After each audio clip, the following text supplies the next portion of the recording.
Good morning students. तो लेके आए हैं हम आपके लिए रिएक्शन मैकेनिज्म। सबसे टफ पार्ट आपका रहता है एलिमिनेशन रिएक्शन, सब्स्टिट्यूशन रिएक्शंस। और सब्स्टिट्यूशन रिएक्शन या एलिमिनेशन रिएक्शन में भी सब्स्टिट्यूशन में SN1 कब होगी, SN2 कब होगी, एलिमिनेशन रिएक्शन में एलिमिनेशन कब होगी, E1 E2 E1CB कब होगी। तो रेट ऑफ एलिमिनेशन रिएक्शन पूछा गया है एग्जांपल दे करके, उसके थ्रू मैं आपको क्लियर करूंगा कुछ कॉन्सेप्ट। ये 3 कंपाउंड दिए हुए हैं, उनमें रेट ऑफ एलिमिनेशन बताना है आपको।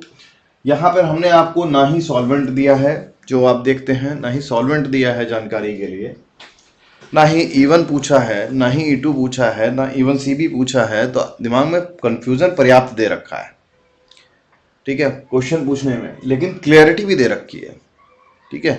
कंफ्यूजन और क्लैरिटी अपोजिट एंड पे होते हैं, तो क्लैरिटी देखनी है क्या है और कंफ्यूजन देखना है क्या है, और उसको बाइफरकेट करके सॉल्व करना है कंफ्यूजन से क्लैरिटी की तरफ। तो रेट ऑफ एलिमिनेशन रिएक्शन पूछा है, तो जाहिर सी बात है कि हम सब्स्टिट्यूशन नहीं सोच रहे हैं, ये क्लैरिटी दे रखी है, हमें सब्स्टिट्यूशन नहीं सोचना है, कुछ सोचना है एलिमिनेशन। और एलिमिनेशन में कंफ्यूजन क्या है जी, कि वो E1 होगी, E1CB होगी या E2 होगी, और कौन सी कंडीशन में E1 होती है, कौन सी कंडीशन में E1CB होती है, और कौन सी कंडीशन में E2 होती है। ये हमें क्लियरिटी का के पॉइंट्स हैं, ठीक है। क्वेश्चन को बनाने फ्रेम करने का तरीका देखिए क्या है कि तीन चार ऑप्शन दे रखे हैं हमको, और उन ऑप्शन का कुछ ऑर्डर दे रखा है कि इस ऑर्डर में हमको फाइंड करना है। तो क्या है, कोई भी रिएक्शन किन चीजों पे डिपेंड करती है कि सबस्ट्रेट का मॉलिक्यूल क्या है, ठीक है, वहां पे रिएजेंट क्या इन्वॉल्व है, सॉल्वेंट क्या इन्वॉल्व है, हीट है कि नहीं है, इन्वायरमेंट क्या पोर्शन है, और प्रोडक्ट क्या बन रहा है। तो प्रोडक्ट डिफाइन है कि एलिमिनेशन प्रोडक्ट बन रहा है, ठीक है, सब्स्टिट्यूशन प्रोडक्ट नहीं बन रहा है, यहाँ पे सब्स्टिट्यूशन सोच सकते थे। सबस्ट्रेट के स्ट्रक्चर्स डिफाइंड हैं कि सबस्ट्रेट के स्ट्रक्चर क्या है, ये दिए हुए हैं। रिएजेंट नहीं दिया हुआ है, बस ये मालूम है कि एलिमिनेशन रिएक्शन वीक बेस की प्रेजेंस में होती है या थोड़ा सा स्ट्रॉन्ग बेस की प्रेजेंस में होती है। वीक बेस या स्ट्रॉन्ग बेस होगा, हम दोनों में से कुछ भी सोच लेंगे, एजम्पशन दोनों का लेके चलेंगे।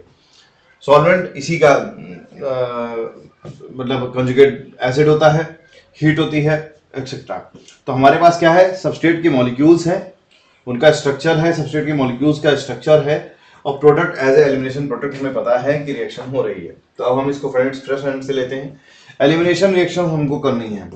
अब एलिमिनेशन रिएक्शन करने के लिए कंडीशन क्या है, सबस्ट्रेट के मॉलिक्यूल रिएक्शन में क्या मिलेगा हमको, सबस्ट्रेट के मॉलिक्यूल का खुद का स्ट्रक्चर मिलेगा और लिविंग ग्रुप मिलेगा। तो हम पहले देखते हैं लिविंग ग्रुप कैसा है। फ्लोरीन कैसा लिविंग ग्रुप है विद रेस्पेक्ट टू व्हाट, मतलब हम रेस्पेक्टिवली कंसीडर करते हैं ना कि फ्लोरीन कैसा लिविंग ग्रुप है, किसके रेस्पेक्ट में लिविंग ग्रुप देख रहे हैं। तो फ्लोरीन, क्लोरीन, ब्रोमीन और आयोडीन के रेस्पेक्ट में कौन से सबसे अच्छा लिविंग ग्रुप है, क्या लिविंग ग्रुप का ऑर्डर है। तो iodine is a better leaving group with respect to chlorine, with respect to bromine, with respect to bromine, with respect to chlorine, with respect to fluorine. ये ज्यादा अच्छा leaving group, iodine ज्यादा अच्छा leaving group है। लेकिन अगर यही एक ग्रुप की जगह पीरियड में डिस्कस करें तो CH3 सबसे पुअर लिविंग ग्रुप होगा, CH3 माइनस के फॉर्म में, ये F माइनस के फॉर्म में जाता है, ये Cl माइनस के फॉर्म में, ये Br माइनस के फॉर्म में, या आयोडीन माइनस के फॉर्म में, है ना, मतलब क्लोरीन, ब्रोमीन, आयोडीन माइनस के फॉर्म में, आयोडाइड, फ्लोराइड, ब्रोमाइड, क्लोराइड, इस तरह से। तो CH3 माइनस एक लिविंग ग्रुप है, उससे अच्छा लिविंग ग्रुप NH2 माइनस है, उससे अच्छा लिविंग ग्रुप OH माइनस है, और उससे अच्छा लिविंग ग्रुप F माइनस है। तो हमारा क्या है, फ्लोरीन एक as a intermediate leaving group दिखाया रहा है हमको, ठीक है। और अगर हम इस ग्रुप में डिस्कस कर रहे हैं तो ये पुअर लिविंग ग्रुप है, क्योंकि ये क्वेश्चन आप देखते हैं कि इस तरह के क्वेश्चन आप हैलाइड ग्रुप में मिलते हैं आपको। ये क्वेश्चन हैलाइड ग्रुप से उठाया गया है, ठीक है। और पूरी ओवरऑल केमिस्ट्री में आप देखते हैं कि ग्रुप वाइज ज्यादा स्टडी करते हैं हम इस रादर देन पीरियड वाइज, इसलिए हम कहेंगे कि ये पुअर लिविंग ग्रुप है। ग्रुप वाइज डिस्कस करने के लिए पुअर लिविंग ग्रुप है। तो ये कैसा है, PLG है, poor leaving group, poor leaving group और पुअर लिविंग ग्रुप, ठीक है। तो लिविंग ग्रुप कैसा है, PLG है कि JLG है, मतलब गुड लिविंग ग्रुप है या पुअर लिविंग ग्रुप है, तो गुड पुअर लिविंग ग्रुप है।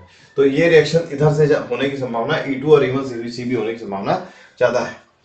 अब हम बात करते हैं सबस्ट्रेट का स्ट्रक्चर कैसा है। सबस्ट्रेट का स्ट्रक्चर क्यों देख रहे हैं, क्योंकि जब फ्लोरीन लिविंग ग्रुप छोड़ करके जाएगा तो प्लस चार्ज आएगा, एजम्पशन ले रहे हैं अगर हमें E1 CB के रूट से जा रहे हैं तो, ठीक। तो फ्लोरीन जब छोड़ करके जाएगा तो यहाँ पर प्राइमरी कार्बोकैटायन बन रहा है, यहाँ पे फ्लोरीन छोड़ करके जा रहा है तो प्राइमरी कार्बोकैटायन, यहाँ प्राइमरी कार्बोकैटायन बन रहा है, डेल्टा प्लस में लिख रहा हूँ प्लस बन रहा है, जो कि माइनस आई इफेक्ट द्वारा खींचा जा रहा है तो अनस्टेबल हो रहा है। यहाँ पे ये छोड़ के जा रहा है तो ये यहाँ पर प्लस बन रहा है तो डेल्टा प्लस। तो कौन सबसे ज्यादा स्टेबलाइज करेगा पॉजिटिव चार्ज को, ये तीनों में से कौन पॉजिटिव चार्ज को स्टेबलाइज करा, ये माइनस आई इफेक्ट बनाता है। इस तरह से देखिए, ये CH2 और CH2 डेल्टा प्लस, ये यहां गया प्लस चार्ज आया तो ये अपनी ओर इलेक्ट्रॉन खींच रहा है, डिस्टेबलाइज कर रहा है, तो कंपैरेटिवली E1 की तरफ जाने की संभावना कम होगी, क्योंकि सबस्ट्रेट का स्ट्रक्चर से हम उसके द्वारा बनाए गए इंटरमीडिएट की स्टेबिलिटी पे डिपेंडेंसी होती है। 3 डिग्री कार्बोकैटायन होता और प्लस आई इफेक्ट होता तो ज्यादा स्टेबल होता, कॉन्जुगेशन मिल जाता अगर प्लस आई इफेक्ट का प्लस एम इफेक्ट का तो और ज्यादा स्टेबिलिटी आती, 2 degree with respect to 2 degree with respect to 1 degree. तो यहाँ पर क्या है, सब के सब 1 डिग्री ये भी है, 1 डिग्री ये भी है, 1 डिग्री ये भी है, तीनों के तीनों 1 डिग्री हैं। लेकिन कार्बोकैटायन की स्टेबिलिटी के टर्म में अगर देखें तो कौन सा कार्बोकैटायन ज्यादा स्टेबल बनेगा, ये कार्बोकैटायन ज्यादा स्टेबल बनेगा विद रेस्पेक्ट टू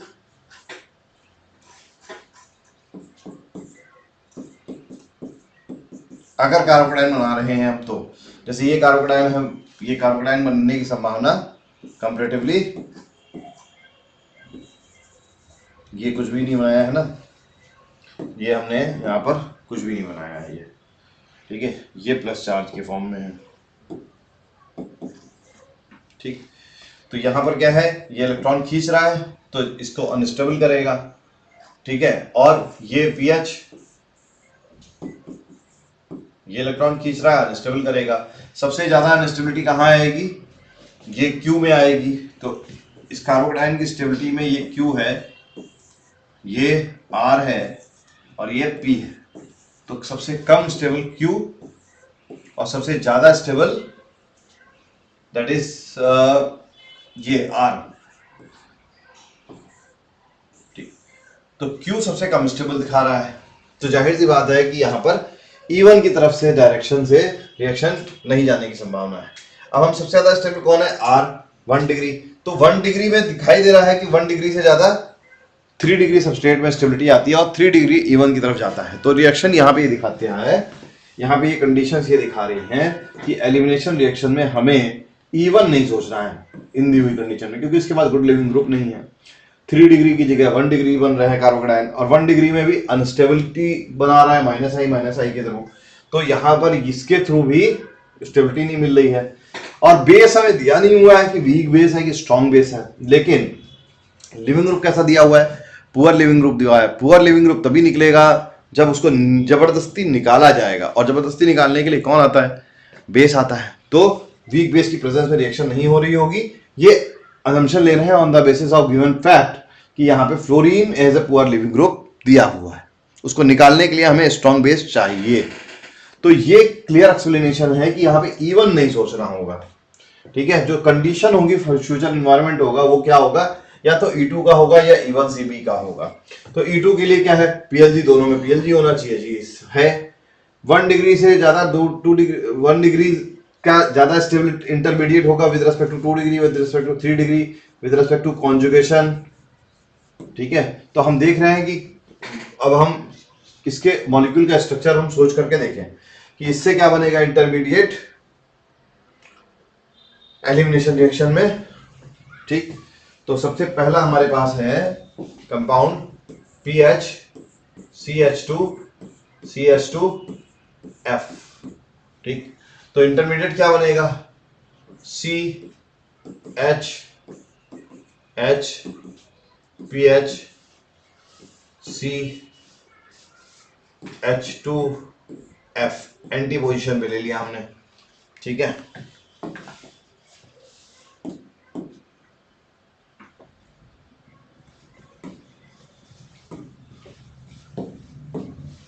ठीक, एंटी पोजीशन पे ले लिया तो क्या होगा, बेस लाएंगे। कैसा बेस लाएंगे, स्ट्रॉन्ग बेस लाएंगे, स्ट्रॉन्ग बेस।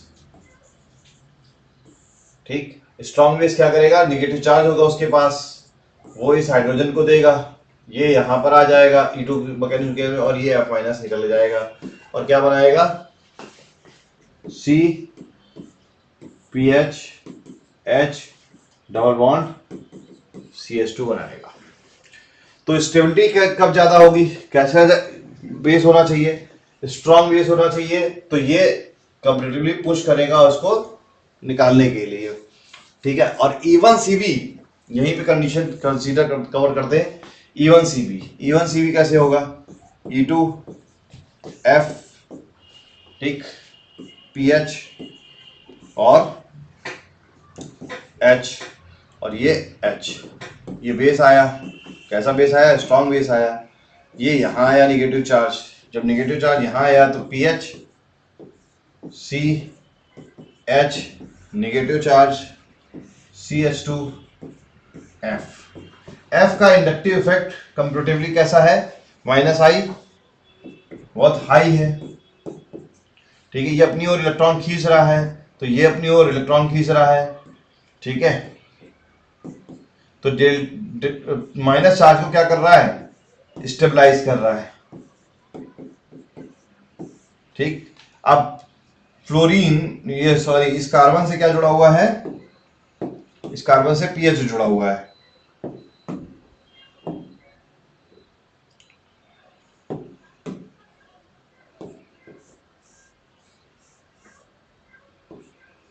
तो इसको क्या मिल जाएगा, यहां से मैंने निगेटिव चार्ज है तो इस तरह से कॉन्जुगेशन घुमाएंगे, एक बार ऐसे, फिर निगेटिव चार्ज आया है, डेल्टा निगेटिव के फॉर्म में दिखाया हमने, ये ऐसे डेल्टा निगेटिव के फॉर्म में दिखाया हमने।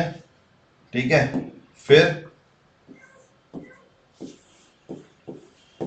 ये ऐसे, तो ये कॉन्जुगेशन मिल रहा है, ये निगेटिव चार्ज की स्टेबिलिटी मिल रही है। तो निगेटिव चार्ज को पीएच क्या कर रहा है, पीएच स्टेबलाइजेस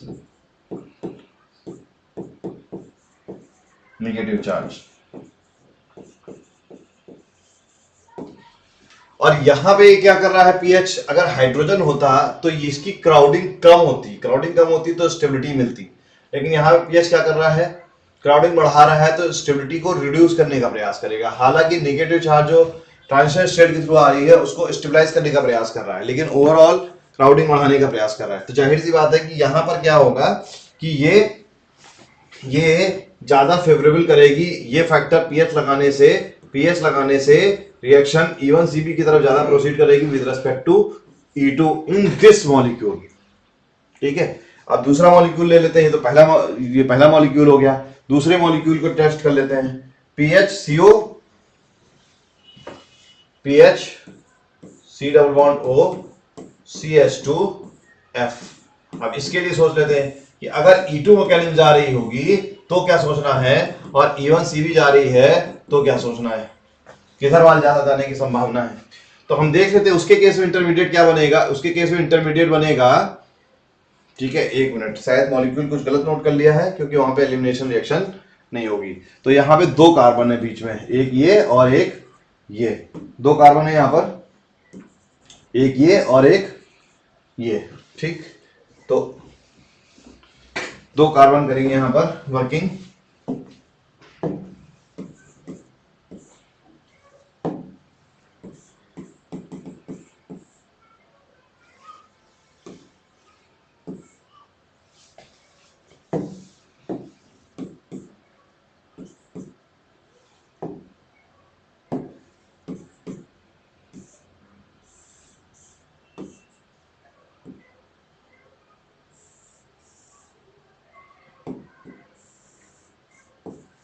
ठीक है, वो रूट E2 के थ्रू सोचते हैं। E2 में क्या होगा, PH C double bond O CH2, इस CH2 पे ये क्या है, जितना ज्यादा बल्कि ग्रुप लगा होगा उतना हिंडर्ड होगी।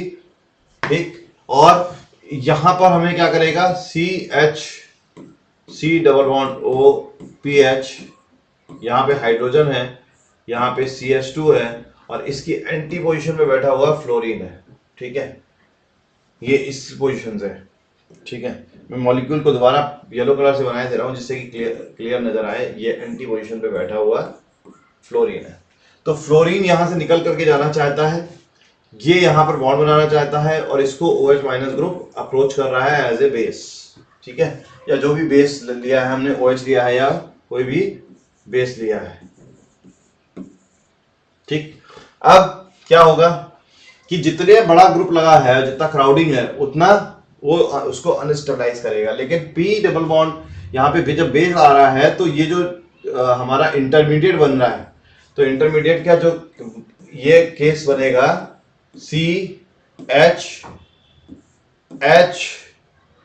CH2F, जो बॉन्ड बन रहा है OH माइनस या बेस आ रहा है तो ये बॉन्ड बना रहा है, तो नेगेटिव चार्ज ट्रांसफर कर रहा है, नेगेटिव चार्ज ट्रांसफर कर रहा है, नेगेटिव चार्ज ट्रांसफर कर रहा है, और यहां से डेल्टा माइनस होकर के माइनस चार्ज के फॉर्म में निकल रहा है। तो यहां पर भी डेल्टा माइनस चलेगा, ये भी डेल्टा माइनस चलेगा, ये भी डेल्टा माइनस चलेगा। तो यहाँ पे बॉन्ड का ब्रेकेज और बॉन्ड का फॉर्मेशन हो रहा है, लेकिन ब्रेन का ब्रेकेज और फॉर्मेशन में नेगेटिव चार्ज आ रहा है। तो ये फैक्टर क्या हो रहा है, इस नेगेटिव चार्ज को स्टेबलाइज करने का काम करेगा। इसलिए क्या होगा, अगर हम CH2 double bond CH2 single bond CH2F और H के रेस्पेक्ट में बात करें, ये यहां टोट करके जाएगा और ये यहां बनाएगा, इसके रेस्पेक्ट में बात करें तो ये ट्रांजिशन स्टेट ज्यादा स्टेबल होगी,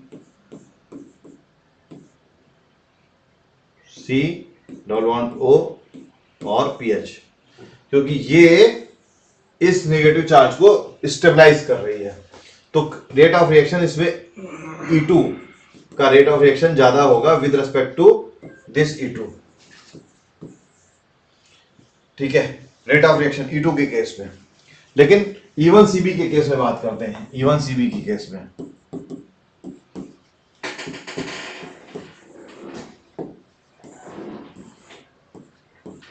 E1CB के केस में कि E2 तो ज्यादा हुआ, लेकिन E1CB के केस में क्या होगा, E1CB के केस में PHC double bond O CH2F, यहां पर एक हाइड्रोजन हटाया हमने और यहां पर हाइड्रोजन लगा दिया, यहां पे बेस ले लिया, बेस यहां पर आया और ये नेगेटिव चार्ज यहां पर दे दिया, ठीक। अब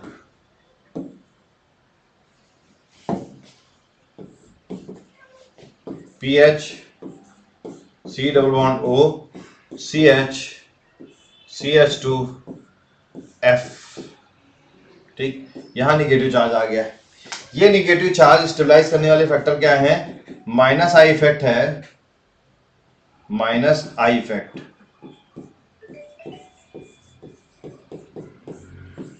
और साइमल्टेनियसली रेजोनेंस के थ्रू क्या है, माइनस आर या माइनस एम इफेक्ट। तो minus M minus R effect क्या करता है, नेगेटिव चार्ज को ज्यादा स्टेबलाइज करता है। तो ये E1CB मैकेनिज्म के थ्रू इंटरमीडिएट हो गया, और इंटरमीडिएट जितना स्टेबल होगा रिएक्शन उस डायरेक्शन में प्रोसीड करेगी। तो इस केस में नेगेटिव चार्ज आया, उसको स्टेबलाइज करने के लिए ये फैक्टर माइनस एम वाला फैक्टर कंपैरेटिवली ज्यादा रिस्पॉन्सिबल है विद रेस्पेक्ट टू, यहां पर ये क्राउडिंग भी दे रहा है और स्टेबिलिटी भी दे रहा है। तो क्राउडिंग अनस्टेबलाइज कर रहा है और माइनस CO ग्रुप जो ये कर रहा है कि ये जो ग्रुप है ये अपने इलेक्ट्रॉन देकर स्टेबलाइज करने का प्रयास कर रहा है। तो इस तरह से क्या होगा कि ये इसमें E1CB की संभावना E2 से ज्यादा हो जाएगी, मतलब वही सब्सट्रेट मॉलिक्यूल लेकिन E1CB ज्यादा होगा with respect to E2। Same substrate molecule हमने डिस्कस किया, कौन सा, PHC double bond O CH2CH2F, इन दो इस केस में, ठीक है। बाकी तो हम इस केस में देख ही रहे हैं कि उस केस में E1CB होगा। तो हम आते हैं ओरिजिनल क्वेश्चन पे, ठीक। ओरिजिनल क्वेश्चन ये है, अब हमने देखा कि सबसे ज्यादा E1CB की परसेंटेज बन रही है क्योंकि माइनस चार्ज यहां आ रहा है और ये माइनस M के थ्रू स्टेबलाइज हो रहा है। तो E1CB का सबसे ज्यादा रेट, मतलब E2 तो कमी हो रही है, E1CB का सबसे ज्यादा रेट किसमें होगा? Q में होगा, विद रेस्पेक्ट टू, इससे कम P में होगा, क्योंकि यहां पर E1CB क्या हो रही है? स्टेबलाइज हो रही है फिनाइल रिंग के द्वारा। तो Q में सबसे ज्यादा होगा, P में उससे कम होगा और R में उससे कम होगा E1CB। ठीक, तो E1CB और E2 में जब चॉइस आती है तो बेस डाला हमने, कंडीशन सारी E2 की तरफ मूव कर रही है, तो E2 कंडीशन सारी E1CB की तरफ मूव कर रही हैं। लो वीक लिविंग ग्रुप है, फ्लोरीन और वीकर लिविंग ग्रुप है, तो ये रिएक्ट फ्लोरीन ये शो करता है कि ये E1CB की तरफ रिएक्शन सेट हो रही है। निगेटिव चार्ज की स्टेबिलिटी ये डिसाइड करती है कि ये E1CB की तरफ बात पूछना चाहता है। ठीक है, तो रिएक्शन की मैकेनिज्म E1CB कंसीडर करते हुए इसका आंसर निकालेंगे। तो हमने देख लिया कि सबसे ज्यादा स्टेबिलिटी Q की है, तो सबसे ज्यादा Q स्टेबल होगा, तो ये आंसर नहीं है, ये आंसर नहीं है। Q और Q ये आंसर हो सकता है और ये आंसर हो सकता है। तो सबसे ज्यादा स्टेबिलिटी Q की है, फिर उससे कम स्टेबिलिटी किसकी है? पीएच लगे हुए ग्रुप की है। तो जाहिर सी बात है कि विद रिस्पेक्ट टू P उससे कम, तो फोर्थ सही हो जाएगा और ये सबसे कम हो जाएगा। ठीक है, तो आंसर फोर्थ होगा। तो हमने आपको यहां पर इसके थ्रू बताया कि सबस्ट्रेट के मॉलिक्यूल के स्ट्रक्चर के अकॉर्डिंग डिसाइड करेंगे, लिविंग ग्रुप के अकॉर्डिंग डिसाइड करेंगे, सबस्ट्रेट से लिविंग ग्रुप के अकॉर्डिंग डिसाइड करेंगे, एनवायरनमेंट में लिविंग ग्रुप के साथ साथ इंटरमीडिएट की स्टेबिलिटी देखते चलेंगे। E1 को भी कंसीडर किया, E2 को भी कंसीडर किया, E1CB को भी कंसीडर किया। ठीक है, फिर मॉलिक्यूल में, एक पर्टिकुलर मॉलिक्यूल में ही E1CB की चांस ज्यादा है कि E2 की चांस ज्यादा है, ये कंसीडर किया। और फिर हमने मॉलिक्यूल को इसको क्या किया, यहां पे आंसर दिया इस क्वेश्चन का। तो कंपैरिजन, कंप्लीट कंपैरिजन था एलिमिनेशन रिएक्शन का। और आई होप कोई एक पॉइंट तो शायद आपके दिमाग में इस एग्जांपल से क्लियर हुआ होगा, कोई एक पॉइंट तो क्लियर हुआ होगा, एक लाइन के लिए, सिर्फ एक पॉइंट के लिए ये कम्युनिकेशन आपको दिया गया है। अगर कोई भी एक पॉइंट क्लियर हुआ हो तो कृपया बताएं, कोई एक कंफ्यूजन हो तो भी बताएं कि किस तरह की कंफ्यूजन आपको क्लियर डाउट में है, कंफ्यूजन क्रिएट करते हैं, तो जाहिर सी बात है हम आपके लिए कुछ शायद कर सकें। Thank you class.